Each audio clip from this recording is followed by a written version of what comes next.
ఆ రక్షకుని కొరకు కనిపెట్టు సుమయోను వంటి వారెందరో ఉన్నారు, కానీ వారందరిలో సుమయోను ధన్యుడు. దేవా, మీరు పంపే ఆ రక్షకుణ్ణి చూడకముందు నేను మరణమొందనని వాగ్దానం ఇచ్చిదిరి కదా. ఆ దినము కొరకు ఎంతో ఆతృతతో ఎదురు చూచుచున్నాను.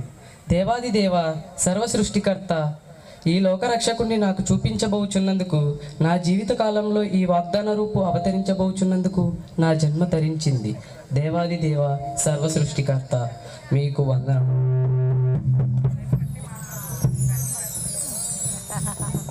దేవుని సమాధానం ఉండునుగాక. సుమయోను, దేవుని సమాధానం నీతోనూ ఉండునుగాక. అమ్మా, ఆ పీఠం మీద ఆసీనులు కడు వృద్ధులు కదా, కబురు పంపినను నేనే వచ్చి ఇందును. ఆలయ పనులు ముగించి తిని ఈ దినాల్లో మనసు ఎందుకో చాలా ఆనందంగా ఉంది. ఆ రక్షకుడు అవతరించే దినాలు చాలా దగ్గరలో ఉన్నాయని నా ఆత్మ చెప్తుంది. నీవు ఆయన్ని చూస్తావని ప్రభు చేత వాగ్దానం పొందావు కదా. సోదరా సుమయోను, జకరియా యాజక ధర్మం జరిగించేటప్పుడు దైవ సన్నిధి నిలిచే గబ్రియేలు అను దూత ప్రత్యక్షమై వృద్ధాప్యమందు కుమారుడు కలుగునని సెలవిచ్చినట. వృద్ధుడైన జకరియా ఆ మాట నమ్మజారలేకపోయాను. అందుచేత ఆ బాలుడు ఉదయించే వరకు మగవాడుగా ఉండునంట. ఇంకొక రహస్యం, ఆ బాలుడు పెరిగి పెద్దవాడై మెస్సయ్య మార్గమును సరళము చేయనట. విన్నావా ఈ సంగతులన్నీ? అన్న, ఆయనని ఒక పసిగందులా చూడాలని నాకెంత ఆశగా ఉందో. కానీ ఆ దేవాది దేవుడు నరుడై పాపంలో పుట్టి పాపాన్ని ప్రేమించే ఈ నీచాతి నీచుడు తుచ్చుడైన మానవుని కోసం మరణించడమా? ఇది ఎంత బాధాకరమో అంత ఆనందదాయకం కదా. నీవు చెప్తుంది వింటుంటే నాకెందుకో భయంగా ఉంది. ఆయన మరణించడం ఏమిటి? సుమయోను, నీకు మతిపోతుంది. మృత్యువును సృష్టించిన సృష్టికర్త మృత్యుడగుటయా? ఈ ఒక్క హంసం ధ్యానించడానికి నా జీవితం అంతా వ్యయం చేశాను. యెషయా ప్రవచనం మరిచావా? యెషయా 50వ అధ్యాయం 6వ వచనం చదువుతాను వీరు.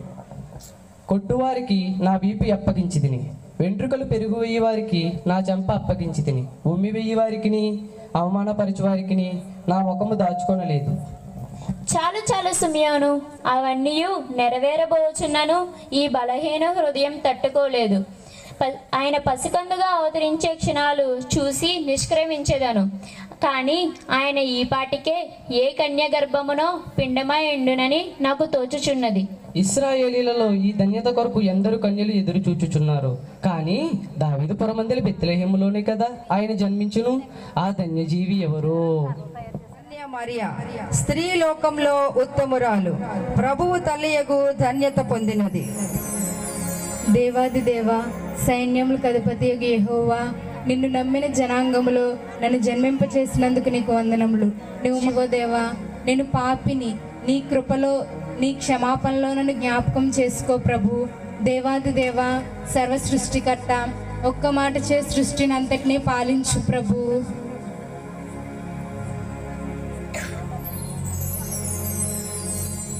దయాప్రాప్తురాలా, నీకు శుభము. ప్రభువు నీకు తోడై ఉన్నాడు. ఈ శుభవార్త ఏమై ఉండునో కదా. మరియా, భయపడకు, దేవుని వలన కృప పొందితివి. ఇదిగో, నీవు గర్భం ధరించి కుమారుని కని ఆయనకు యేసు అని పేరు పెట్టుదు. ఆయన గొప్పవాడై సర్వోన్నతిని కుమారుడు అనబడును. ప్రభు అయిన దేవుడు తన తండ్రి అయిన దావీదు సింహాసనము ఆయనకి ఇచ్చును. ఆయన రాజ్యము అంతం లేనిదై ఉండును. నేను పురుషుని ఎరుగని దానినే, ఇదేలాగ జరుగును? పరిశుద్ధాత్మ నీ మీదకు వచ్చును. సర్వోన్నతుని శక్తి నిన్ను కమ్ముకొనును కనుక పుట్టబోయే శిశువు పరిశుద్ధుడై దేవుని కుమారుడు అనబడును. మరియు నీ బంధువైన ఎలిజబెత్ కూడా తన వృద్ధాప్యమందు ఒక కుమారుని గర్భం ధరించి ఉన్నది. గొడ్రాలు అనబడిన ఆమెకు ఇది 6వ మాసం. దేవుడు చెప్పిన ఏ మాట అయినను నిరర్ధకం కానరు. ఇదిగో, ప్రభు దాసురాలను, నీ మాట చొప్పున జరుగును గాక. ఇదెంత ఆశ్చర్యము! పురుషుని ఎరుగని కన్యకును నేను గర్భము దాల్చుటయా? ఆయనకు యేసు అని పేరు పెట్టుదునా? యేసు అనగా రక్షకుడని కదా అర్థము. లోకరక్షకునికి తల్లిగా దేవుడు నన్ను ఎన్నుకొనినా ఎంత గొప్ప భాగ్యము. ఎలిజబెత్ గర్భవతియా, 6వ మాసమా? బంధువుల యొద్ద నుండి కబురు ఏమీ రాలేదు. త్వరలోనే వెళ్ళి ఆమెను కలుసుకొందును. కానీ నేను యోసేపునకు ప్రదానం చేయబడిన దాన్ని. యోసేపు అనగా నీతిమంతుడని కదా అర్థము. నేను గర్భము దాల్చుటను గూర్చి అతడు ఏమి తలంచును? వివాహము కాని కన్యక గర్భవతియా, లోకమునికి ఎంత హాస్యాస్పదముగా ఉండును. పుట్టబో ఆ కుమారుని లోకం ఎట్లు అంగీకరించును?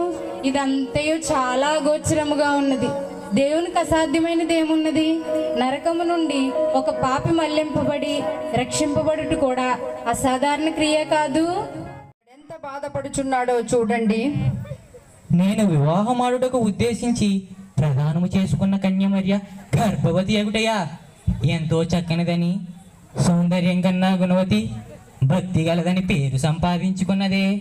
స్త్రీని గురించి మహారాజా అయిన సొలొమోను చెప్పినది ఎంత నిజం. మరణము కంటే ఎక్కువ దుఃఖం కలిగించుచున్నది నాకొకటి కనబడును. పైకి ఎంత బాగా అందరినీ నమ్మించి నేడు నన్ను ఎంత మోసం చేసింది. ఆమెను 10 మంది పెద్ద మనుషుల్లో పెట్టి నాకు జరిగిన ఈ ద్రోహమునకు అవమానింపవలెను. లేదు లేదు, ఆమె అవమానింపబడ్డ చూసి నేను సహించగలనా? దేవా, నిన్ను నమ్మి నీ చిత్తానుసారముగా నడవవలనని నిర్ణయించుకున్న నాకెందుకు ప్రభు ఇంత బాధ? వివాహ సమయమున ఆమెను రహస్యంగా విడనాడేదను. వివాహ సమయమున అచ్చట ఉండకుండా దూరముకి ఎగేదను. దేవుని దయ ఈ దీనునితో ఉండునుగాక. తల పగిలిపోచున్నది. అలసిన ఈ హృదయానికి, గాయపడిన ఈ జీవితానికి నిద్ర కరువేగా.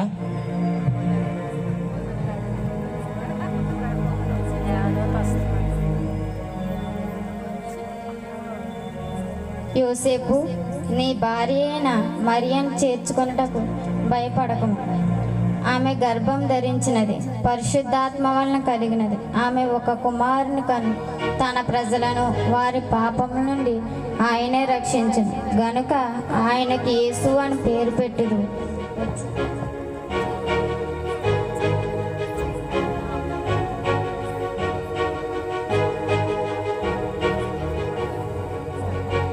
ఎంత చిత్రము! మరియా ఎంత ఉత్తమురాలు!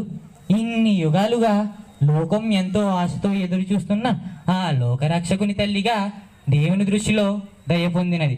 తెల్లవారగానే లేచి మరియా యొద్దకు వెళ్ళి ఆమెకు ధైర్యము చెప్పేదను, దూత ప్రత్యక్షతను సందేశమును తెలిపేదను.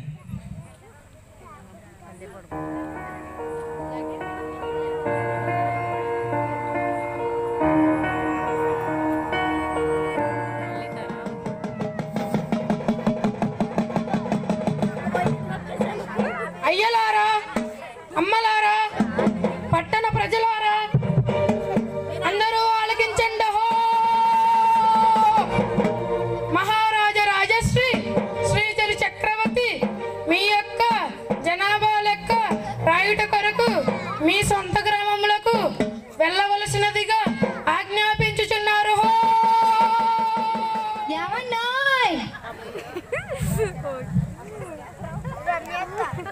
సత్రం అనే పేరు నేటికి మనకు సరిగ్గా తగును. ఆ రామన్ రాజుకు ఏ పోయే కాలం వచ్చిందో. ఉష్, నోరు మొయ్యవే. వాడిపోయే కాలం గురించి మాట్లాడడానికి నీకే పోయే కాలం వచ్చిందే తల్లి.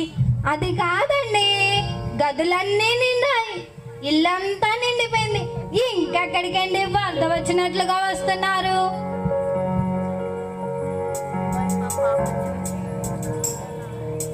సహోదరా, దేవుని సమాధానం నీతోనూ నీ గృహము మీద ఉండునుగాక.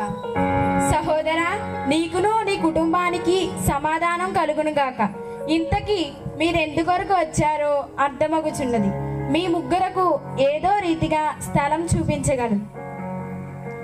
ఇంకెక్కడికండి నెత్తికెక్కించుకుంటావు?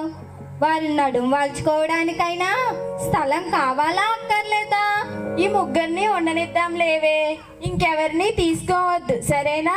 గట్టిగా అరవకు, నీ గయ్యాలతనం బయటపడుతుంది. ఇంకెవరు బాబు? నా నెత్తినొకరు మీ నెత్తినొకరు ఎక్కవలసిందే. అయ్యా, దేవుని సమాధానం మీతో ఉండునుగాక. దావీదు వంశపు వారం నజరేతు నుండి ప్రయాణమై అలసి ఈ ఊరు చేరాము. ఈ ఊరంతా వెతికినా ఎక్కడా కాస్త స్థలం కూడా దొరికినే లేదమ్మా. నా భార్య నిండు చూలాలి. అమ్మా, చాలా అలసి ఉన్నాము. దయచేసి ఒక గంట సేపు అయినా నన్ను కూర్చొని అమ్మా. దేవుడు నిన్ను దీవిస్తాడు తల్లి. బిడ్డ, చూస్తున్నావు కదా, ఇక్కడ కూర్చోగలిగిన స్థలం నీకున్నా విశ్రాంతి ఏముంటుందమ్మా? మా పశువుల శాల చాలా శుభ్రంగా ఉంటుంది. ఏ అవసరం ఎలా వస్తుందో అని గొడ్లన్నిటినీ పక్కకు కట్టి మిగతా స్థలం అంతా శుభ్రంగా ఉంచాను. ఈ సందడి తగ్గేదాకా అక్కడ ఉంటావా? మేము మీకు ఎంతో కృతజ్ఞులం. దారి చూపిస్తారా?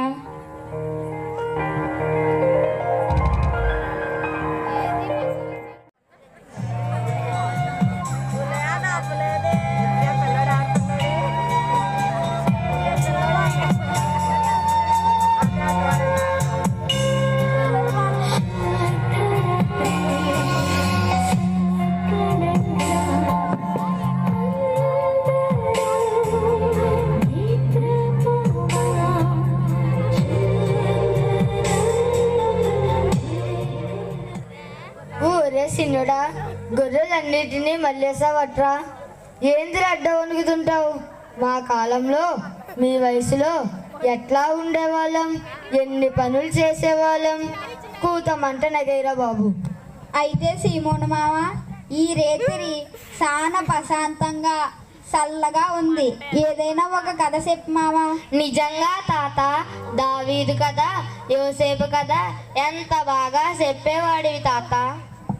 ఏం చెప్పను, ఒకే ఒక కథ మాత్రం మిగిలి ఉంది. ఆ రచ్చకుని చూడాలన్న కోరిక మాత్రం నిలిచిపోయింది. అయితే మావా, రచ్చకుడు ఎప్పుడొస్తాడు? ఆయన పుట్టినా మాత్రం మనంటోని చూడగలడంటవా? దైవజనుడైన మోషే కూడా చూడలేకపోయాడు కదా మామ. అయితే మనంటోళ్ళకి ఆగబడకపోతే రచ్చకుడు ఎట్టా వస్తాడు తాత? అసలు ఎక్కడ పుడతాడు, ఎట్టా వస్తాడు తాత? ఒరే సిన్నోడా, నువ్వు కోత మంట నెగేసి మందంతా ఉందో లేదో చూడు, తర్వాత కబుర్లిందో గాని. ఆ రచ్చకుడు ఎట్టా పుట్టినా ఎలా ఉన్నా మనంటోళ్ళకు కూడా ఆగబడతారు. ఎవను? నేను కాస్త తొంగుంటాను, నేను లేచే వరకు మేలుకొనుండు, తోడేలేమైనా వచ్చును. తోడేలా? దావీదయ్య చంపినట్టు చంపేను.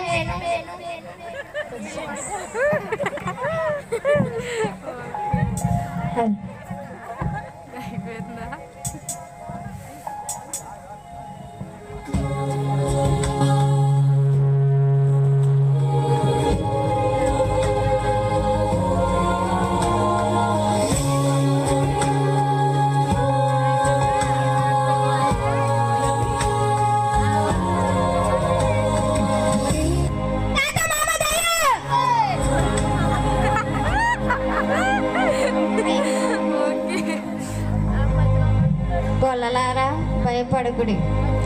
ఇదిగో ప్రజలందరికీ కలుగుబోవు మహా సంతోషకరమైన సువర్తమానము నేడు మీకు తెలియజేస్తున్నాను. దావీదు పట్టణమందు నేడు మీ కొరకు రక్షకుడు పుట్టి ఉన్నాడు. దానికి ఇదే మీ కానవాడు. ఒక శిశువు పొత్తిగుడ్డలతో చుట్టబడి పశువుల తొట్టిలో పండుకొని మీరు చూచెదరు.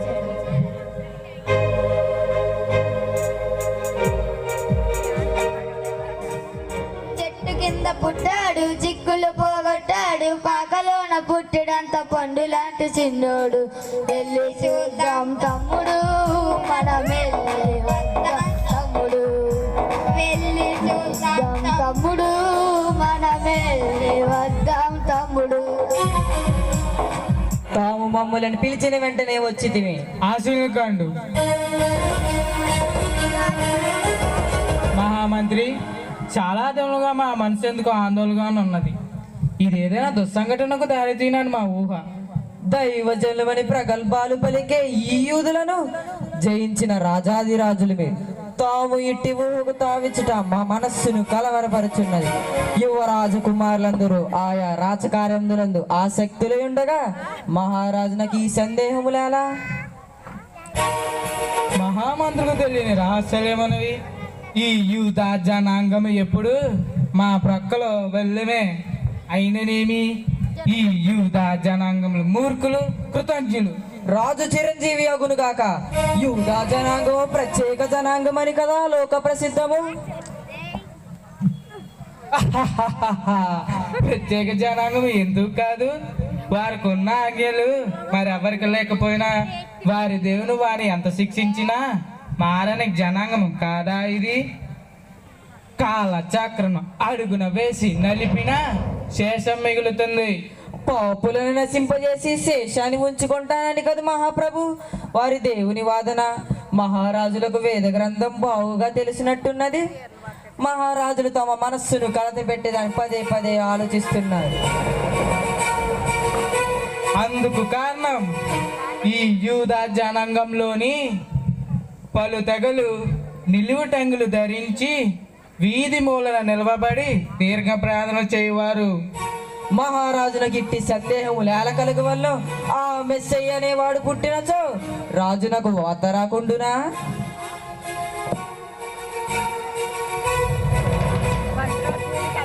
జయ మహారాజులకు ముగ్గురు మహారాజులు రాజదర్శనమే వచ్చి ఉన్నారు. ప్రవేశపెట్టుము.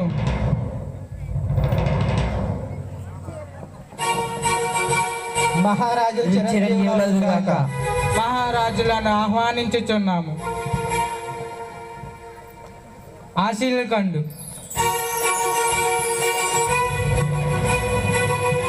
మీరు ఏ దేశంలో వారు? మీ నామధేయములేమో, మీ రాక కారణమేమో, మా రాజ్యము దర్శించుటకు మీ అభీష్టమేమో తెలుసుకోవాలని మా కాంక్ష. నా నామధేయము జాస్పర్. నా నామధేయం బెల్తెషాజర్. నేను మెలికి షదకును. మేము ముగ్గురము తూర్పు దేశం నుండి యూదులకు రాజుగా జన్మించిన ఆ యుగ పురుషుని దర్శించుటకై వచ్చితిమి. తూర్పు దిక్కున ఆయన జన్మం చూపు తార ఉదయించును. అది చెలించు తార. ఆ తార గమనమును గమనించుచు మేము బహు దూర ప్రయాణం చేసి ఈ గమ్యానికి చేరితిమి. యూదుల రాజు రాజనగర్ కదా జన్మించును. రాజా, ఆ యూదుల రాజుగా పుట్టిన పసికందును చూచు భాగ్యం దయచేయుడి. మీ మాటలు మాకెంతో ఆశ్చర్యాన్ని కలిగించున్నవి. మా కుమారులు అందులో యువరాజులు. రాజనగరంలో ఏ శిశువును జన్మించలేదు. అయినను యూదుల రాజు రాజనగరంలో ఎలా జన్మించును? యూదుల వంశంలో కదా జన్మించును. ఆ పుణ్య పురుషుడు అవతరించిన అది మాకింకనూ తెలియలేదు సుమా. అయినను ఆయన జననము గురించి ప్రవక్తలు ఏమైనా ప్రవచించరేమో. మహామంత్రి ఆలోచన సమయస్ఫూర్తిగానున్నదే. ఆ రాజు రాక కోసమే మేమును ఎదురు చూస్తున్నాము. ఆర్యులారా, ఆయన జననం వివరములు తెలుసుకుందరు. ఎవరక్కడ? జయము మహారాజులకు. నీవు ప్రధాన యాజకుల వద్దకు వెళ్ళి వారి లేఖనములో బాగుగా ఎరిగిన ఇరుగుల పెద్దలను మా వద్దకు పంపవలెనగా మా అంకెగా వారికి వినిపించుము. చిత్తం మహాప్రభు. ఖగోళ శాస్త్రం ఎరిగిన జ్ఞానులు ఆ బాలరాజు జన్మస్థలం నిరూపోవటం మాకు వింతగానున్నది. రాజును రాజగృహమును కాక మరెచ్చట సందర్శించగలు? ఆర్యులారా, మీ పసుకందుకేవో కానుకలు తెచ్చి ఉన్నట్లున్నారు. ఆయన రారాజు అని గుర్తెరిగి ఆయనకు సువర్ణ సమర్పణ చేయవలనని తెచ్చుతిని. ఆయన మహాయాగనకు అర్థించినాడని బోళము తెచ్చి తిని. ఆయన యాజకుడని గుర్తెరిగి సాంబ్రాన్ని కానుకగా తెచ్చి తిని. జయము మహారాజులకు శాస్త్రులు వచ్చి ఉన్నారు. శాస్త్రులారా, మెసేజ్ జననం గూర్చి మీ లేఖనములు ఏమి చెప్పుచున్నవి? ఆయన ఎవరికి ఎక్కడ ఎలా జన్మించడో మాకు తెలపగలరా? చిత్తం మహాప్రభు. కాబట్టి ప్రభు తానే ఒక సూచన మీకు చూపును, ఆలకించుడి. కన్యక గర్భవతి అయి కుమారుని కని అతనికి ఇమ్మానుయేలు అను పేరు పెట్టెను అని యెషయా ప్రవచించినాడు మహాప్రభు.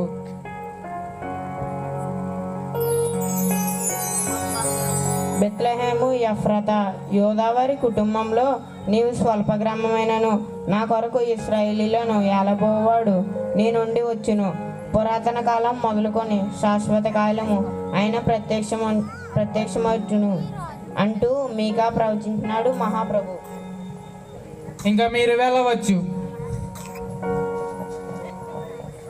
విన్నారు కదా, ఆయన యూదయ బెత్లెహేములోని కన్య గర్భంలో జన్మించును. మీ కానుకలతో ఆయన దర్శించినచో పిదప మాకు వర్తమానం తండి. మేమును రాజులకు తగినట్టుగా ఆ బాలరాజును దర్శించుటకు ఏగెదము. మహారాజులు విజయులవుదురుగాక. మేము వెళ్ళి వచ్చేదం. శిశువును గూర్చిన వార్త తెలిపేదం. జయం జయం మహారాజులకు. మహాజ్ఞానుల వాంఛ ఈడేను గాక. జయము జయము ఆర్యులకు.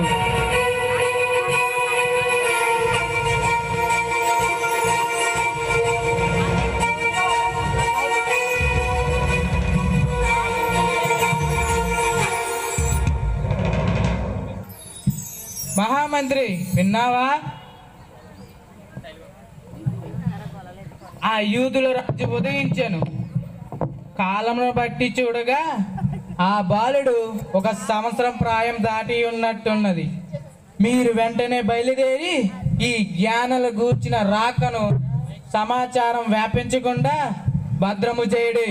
జయము జయము మహారాజులకు.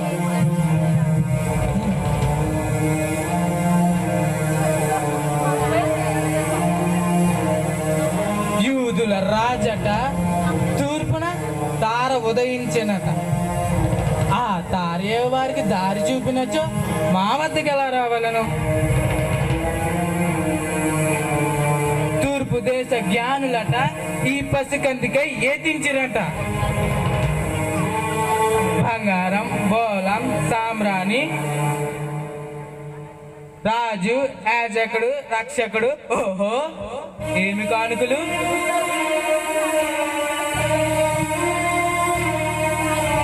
ఈ సింహాసనము మాది, మా కంద ఖడ్గ బలముతో సంపాదించుకున్నది, నా రక్తము పంచుకు పుట్టిన కుమారులది. ఈ మూర్ఖులు జ్ఞానుల వారు సమాచారం తెచ్చిన పిదప మేమును కానుకలు తీసుకువెళ్ళదము. మా ఖడ్గమును బహూకరించదము.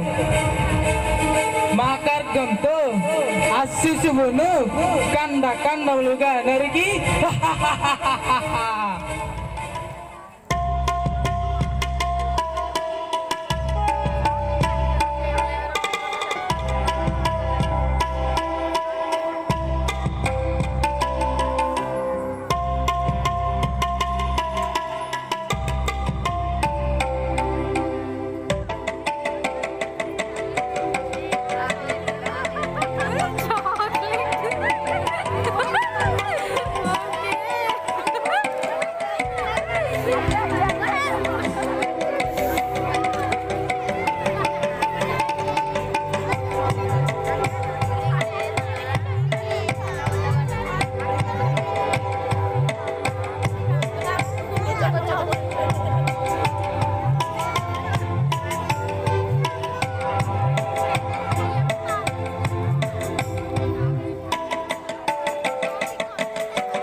బెల్తెషాజర్, జాస్పర్, లెండి.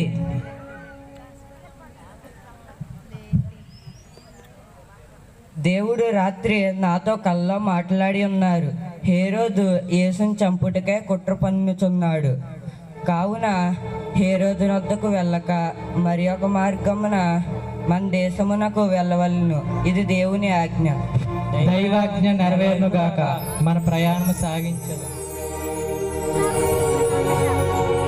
యోసేపు హేరోదు ఆ శిశువును సంహరింపవలని ఆయనను వెతకబోచున్నాడు. గనుక నీవు లేచి ఆ శిశువుని తల్లిని తోడుకొని ఐగుప్తునకు పారిపోయి నేను నీతో తెలియజెప్పు వరకు అక్కడనే ఉండుము.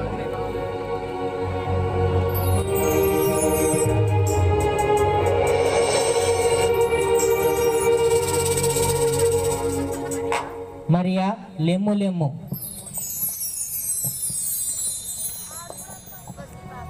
మనలను ఐగుప్తునకు పారిపోమ్మని దేవుని దూత ఇప్పుడే నాతో సెలవు ఇచ్చి ఉన్నాడు. హేరోదు దైవకుమార్ని చంపబోచున్నాడు. కావున నీవు ప్రయాణ సన్నాహములు చేయము. దైవాజ్ఞ నెరవేర్చుదుము.